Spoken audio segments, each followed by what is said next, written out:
La Fórmula 1 acaba de cambiar las reglas del juego y hoy te traemos todo lo que necesitas saber antes de que arranque la temporada. Esto es El Paddock y si no estás aquí te lo estás perdiendo. Antes de arrancar, si este contenido te gusta, dale like al video. Es gratis, toma un segundo y nos ayuda a vivir el sueño de hablar de Fórmula 1 todos los días. Y si todavía no estás suscrito al canal, hazlo ya, porque en El Paddock siempre vas a tener las mejores informaciones del mundo de la Fórmula 1, directo y sin relleno. Ahora sí, vamos a lo que importa. Empecemos con una noticia que a muchos aficionados les va a parecer tardía, pero que al mismo tiempo es un alivio enorme. La FIA confirmó oficialmente que la regla de las 2 paradas obligatorias en el Gran Premio de Mónaco queda completamente eliminada para la temporada 2026. Se acabó. La experiencia fue tan desastrosa que una sola carrera bastó para que todo el mundo entendiera que esa idea jamás debió salir del papel. Para entender bien de dónde venimos, hay que recordar qué pasó exactamente. La regla nació como respuesta a una carrera que muchos ya consideraban aburrida de por sí. Mónaco es el circuito más icónico del calendario, pero también el más difícil para adelantar. En 2024, la carrera fue básicamente un desfile. El piloto que salía desde la pole llegaba primero. Nadie podía superar a nadie porque las calles del Principado no lo permiten. Entonces, la FIA tomó una decisión valiente. O al menos eso parecía en el papel. Obligar a cada piloto a usar 3 juegos de neumáticos diferentes durante la carrera, lo que en la práctica significaba hacer 2 paradas en boxes en lugar de una. La idea era sencilla. Más paradas significan más momentos en los que el orden puede cambiar. Más estrategia, más incertidumbre, más emoción. Bonito en teoría, catastrófico en la práctica. Lo que pasó en el Gran Premio de Mónaco 2025 fue uno de los espectáculos más vergonzosos que ha dado la Fórmula 1 en años recientes. Los equipos del pelotón medio, especialmente Racing Bulls y Williams, descubrieron rapidísimo cómo sacar ventaja de la nueva regla sin que la carrera mejorara ni un milímetro. La táctica fue tan simple como sucia: usar a uno de sus pilotos como un bloqueador. Un coche rodaba deliberadamente 4-5 segundos por vuelta más lento de lo que podía, reteniendo a todos los que venían detrás, mientras su compañero de equipo hacía su parada en boxes, sin perder posición. Legal, pero completamente contrario al espíritu deportivo. Liam Lawson e Isaac Hadjar, de Racing Bulls, lo ejecutaron a la perfección. Carlos Sainz y Alexander Albon, de Williams, también. Los 4 terminaron puntuando gracias a esa maniobra. Mientras tanto, pilotos como George Russell, de Mercedes, quedaron atrapados detrás de la fila india y sin poder hacer nada. Russell, desesperado, llegó a cortar ilegalmente una chicane para adelantar a Albon, sabiendo perfectamente que iba a recibir una penalización, pero prefiriendo eso a seguir perdiendo tiempo detrás de un coche que andaba a propósito lento. El comentarista Martin Brundle lo resumió perfectamente durante la transmisión cuando dijo que el foco de todos estaba en las paradas y no en la carrera. Eso lo dice todo. Carlos Sainz, uno de los que terminó beneficiado, admitió que no era así como le gustaba correr, y que la regla no había cambiado nada en el fondo, que la gente simplemente había encontrado la manera de manipular el resultado de todas formas.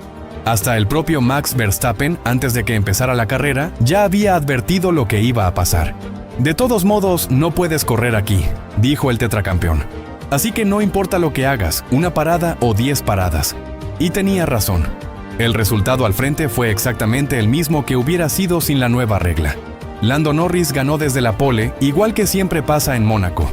La FIA tuvo que reconocerlo. La experiencia fue un fiasco. No solo no generó el espectáculo prometido, sino que convirtió la carrera en algo más manipulado que nunca. La versión actualizada del reglamento deportivo para 2026 directamente borró todas las cláusulas especiales relacionadas con los compuestos de neumáticos en Mónaco. A partir de este año, Mónaco vuelve al formato que tiene el resto del calendario. Parada obligatoria, sí, pero solo una. Y el cuándo y el cómo lo decide cada equipo, en función de la estrategia real. Es un paso atrás que en realidad es un paso hacia adelante. La Fórmula 1 reconoció que no todo puede resolverse con una regla nueva, y que a veces la mejor solución es simplemente dejar que las cosas sean lo que son. Mónaco es Mónaco.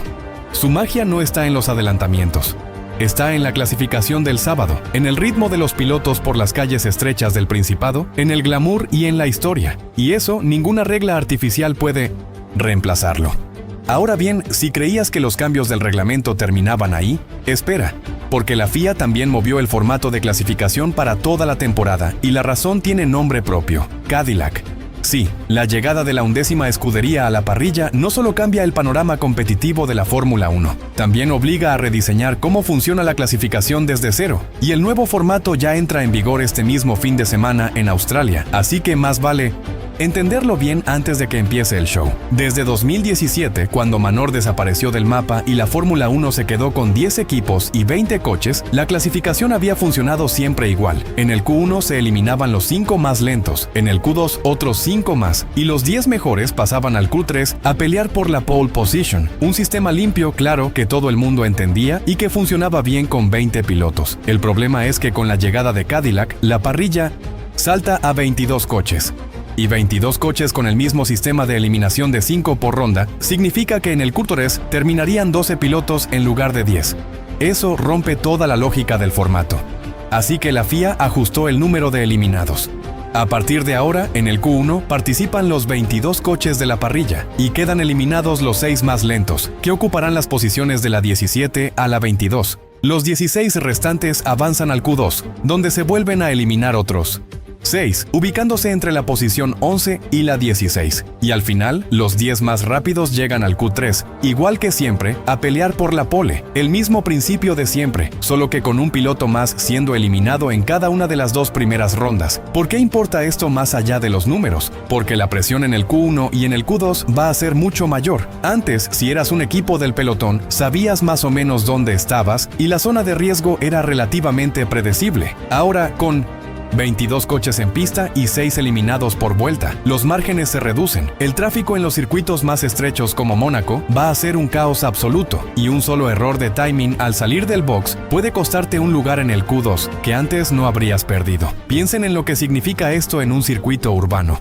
En Mónaco, con 22 coches intentando hacer su vuelta rápida en el mismo momento, las colisiones de timing serán moneda corriente. Los equipos más pequeños van a tener que ser perfectos. No habrá margen para errores. Y por si eso fuera poco, también hay cambios en el Q3. La FIA extendió la duración de la sesión decisiva de 12 a 13 minutos. Un minuto más para que los pilotos intenten la vuelta perfecta. Para no alargar el tiempo total de la clasificación y respetar los horarios de televisión, ese minuto extra se tomó de otro lado. El intervalo entre el Q2 y el Q3 se redujo de 8 a 7 minutos. Un minuto menos de descanso para los mecánicos, menos tiempo para hacer ajustes al coche, más presión en los boxes, pero más tiempo de acción en pista, y eso siempre es mejor para el espectáculo. El nuevo Cadillac, bautizado como Mach 26 en honor a Mario Andretti, campeón del mundo de 1978, debuta con Sergio Pérez y Valtteri Bottas. Serán los primeros en sentir lo que significa ser la 11ª escudería de la parrilla, con todos los retos que eso implica. No solo tendrán que competir en pista, también tendrán que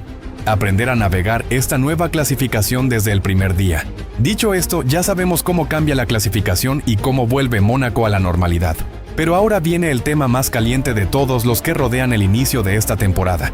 El que tiene a Ferrari, Honda y Audi furiosos, el que le quitó el sueño a más de un ingeniero durante semanas, el escándalo técnico que se llama la polémica del motor de Mercedes. Esta historia arrancó en diciembre del año pasado cuando el medio especializado de Race publicó una información que sacudió todo el paddock. Según esa investigación, Mercedes había encontrado una manera de cumplir con el límite de relación de compresión que fija el nuevo reglamento de motores de 2026, pero solo en frío. En pista, con el motor caliente, la historia era completamente diferente. Para entender bien de qué estamos hablando, hay que explicar brevemente qué es la relación de compresión. En términos simples, es cuánto se comprime la mezcla de aire y combustible dentro de un cilindro del motor antes de que se produzca la explosión que genera la potencia. A mayor compresión, mayor potencia. El nuevo reglamento de 2026 fijó ese límite en 16:1, bajándolo del 18:1 que existía antes. La razón es clara. El cambio se hizo para facilitar la entrada de nuevos fabricantes como Audi, reduciendo la complejidad tecnológica y los costos de desarrollo.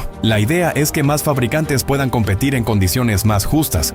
El problema es que Mercedes encontró una solución ingeniosa, casi de película de ciencia ficción, para cumplir con esa regla en las inspecciones técnicas pero no en la pista. Según reveló la revista alemana Automotor und Sport, cada cilindro del motor Mercedes esconde una segunda microcámara de combustión de no más de 2 centímetros cúbicos.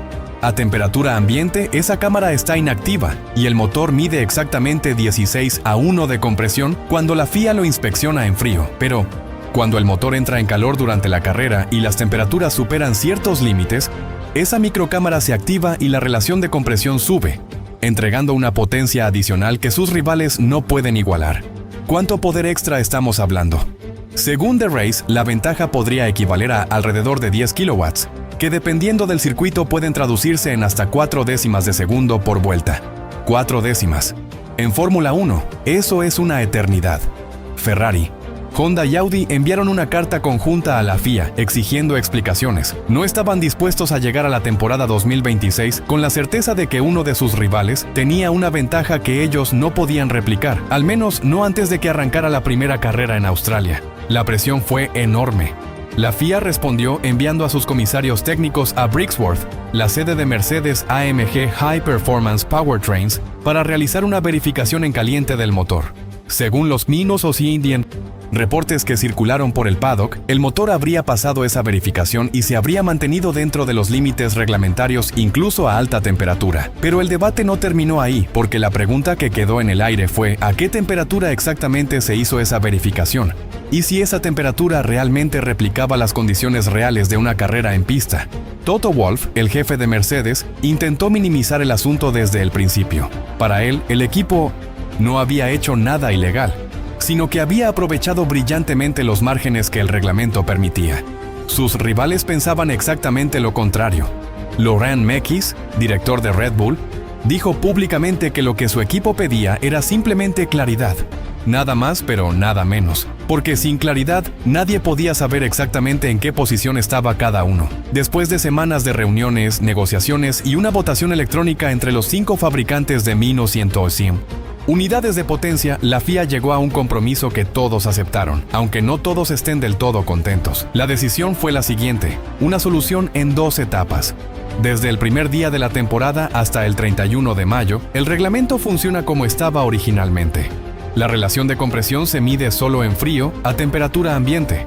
Eso significa que durante las primeras 7 carreras de la temporada, Australia, China, Japón, Bahrein, Arabia Saudita, Miami y Canadá, Mercedes y sus equipos clientes que son McLaren, Williams y Alpine podrán correr con su motor tal como está configurado actualmente, a partir del 1 de junio de 2026, que coincide aproximadamente con el 8º Gran Premio de la temporada. El motor tendrá que pasar las inspecciones tanto en frío como en caliente, a 130 grados Celsius. Cualquier mecanismo que haga que la relación de compresión supere el límite de 16:1 durante el funcionamiento real del motor quedará terminantemente prohibido. Y desde 2027 en adelante, la medición en frío desaparece por completo. Solo valdrá la verificación con el motor caliente, cerrando para siempre cualquier brecha técnica de este tipo. ¿Por qué la FIA no prohibió esto de inmediato, antes de Australia? La respuesta es parte política y parte práctica.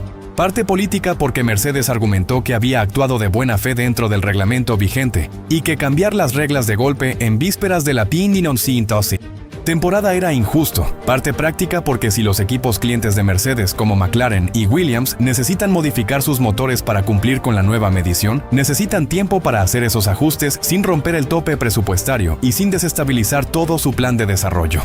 Nicolás Tombazis, director técnico de la FIA, intentó bajar la tensión diciendo que el asunto había sido sobredimensionado y que la federación siempre quiso que este tema no opacara el inicio de temporada en Melbourne. Pero el hecho de que Ferrari, Honda y Audi hayan presionado tanto revela que los rivales de Mercedes creen que esta ventaja podría ser decisiva en las primeras carreras. ¿Lo será? Esa es la gran pregunta. Si Mercedes y McLaren llegan a Australia con una ventaja real de 4 décimas por vuelta gracias al motor, y si esa ventaja se mantiene durante 7 grandes premios, mientras los demás no pueden hacer nada para equilibrarla, el campeonato podría estar prácticamente definido antes de que llegue junio. 7 carreras con 4 décimas de ventaja por vuelta es una diferencia enorme. Ferrari, Red Bull y el resto del campo no están dispuestos a aceptar eso sin protestar. El resultado ahora es incierto, y eso en sí mismo es lo más emocionante que podría pasarnos antes de la primera carrera. No sabemos si Mercedes realmente tiene esa ventaja o si, como dice Wolff, fue un tema que se agrandó más de lo necesario. No lo sabremos hasta que los coches salgan a clasificar en Albert Park. Pero lo que sí sabemos es que cuando empiece el GP de Australia, todos los ojos van a estar puestos en los tiempos del Mercedes y del McLaren. Y eso nos lleva perfectamente al último tema del día. Red Bull llega a Australia. El equipo de Max Verstappen, 4 veces campeón del mundo consecutivo, el equipo que dominó la Fórmula 1 como nadie en los últimos años, llega a Melbourne sin grandes actualizaciones, sin ala nueva, sin fondo plano revisado, sin grandes paquetes aerodinámicos, el mismo coche que rodó en las pruebas de Bahrein, y poco más. Esto, para muchos, es una confesión, pero para Red Bull es una estrategia deliberada, pensada y consciente, que refleja la realidad de lo que significa empezar desde cero con un motor propio por primera vez en la historia del equipo. Para entender por qué Red Bull ha tomado esta decisión, hay que entender lo que significa el motor Red Bull Ford Powertrains.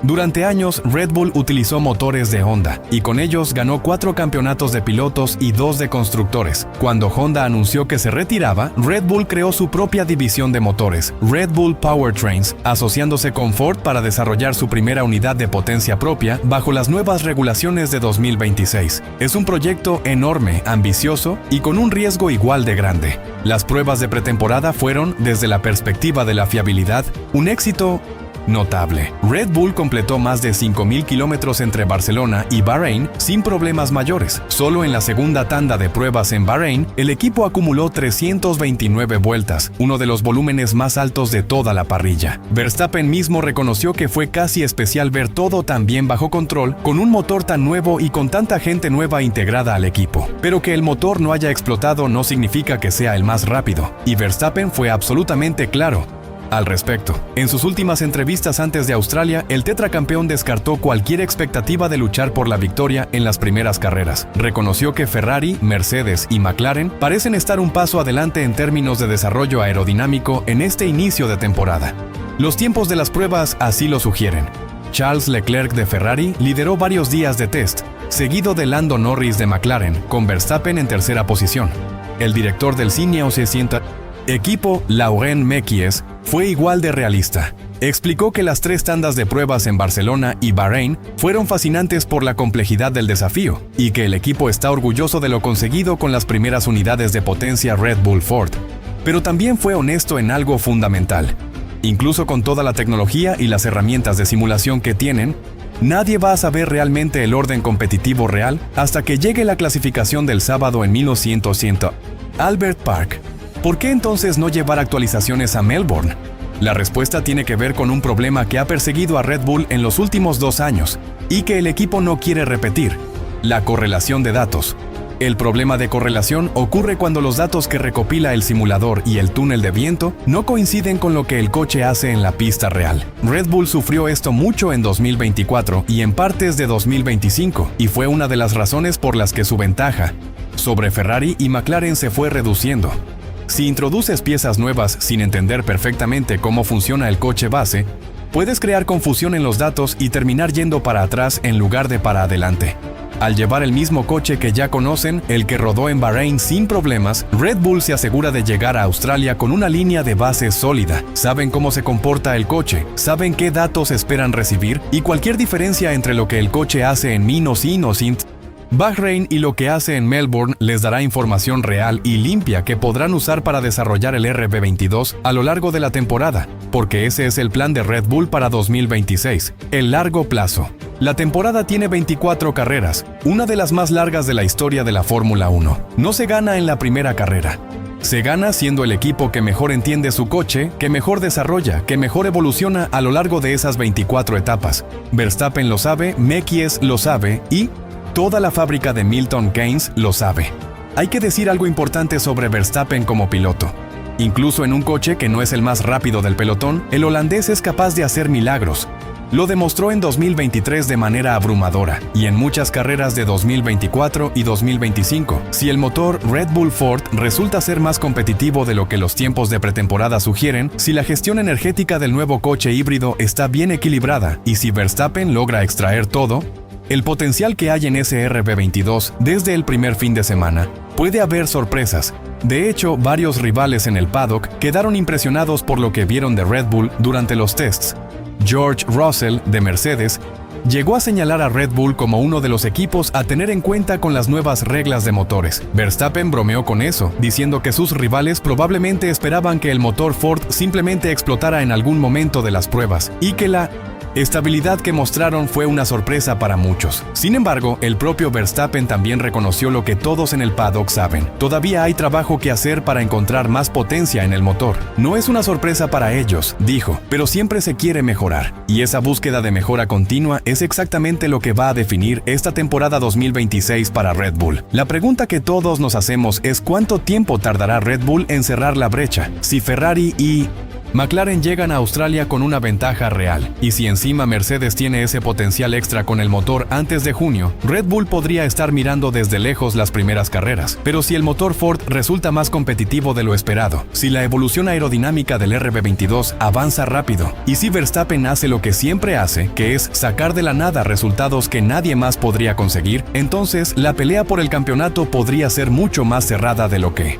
los tiempos de pretemporada sugieren. Lo que está claro es que el inicio del campeonato 2026 es el más abierto e imprevisible en muchos años. Tenemos motores completamente nuevos, coches completamente nuevos, una 11ª escudería que debuta, una polémica técnica sobre la compresión del motor de Mercedes que todavía no tiene respuesta definitiva sobre su impacto real, y una Red Bull que llega sin actualizaciones pero con Max Verstappen al volante. Cualquier cosa puede pasar en Melbourne. Y eso, amigos, es exactamente lo que hace grande a la Fórmula 1. Eso es todo por hoy en el paddock. Si llegaste hasta aquí es porque amas tanto este deporte como nosotros, y eso nos llena de orgullo. Recuerda que el like y la suscripción son completamente gratuitos, nos cuesta 0 pesos y nos ayudan enormemente a seguir viviendo el sueño de hablar de Fórmula 1 todos los días. En el paddock siempre vas a tener las mejores informaciones del mundo de la Fórmula 1. Nos vemos en el próximo video.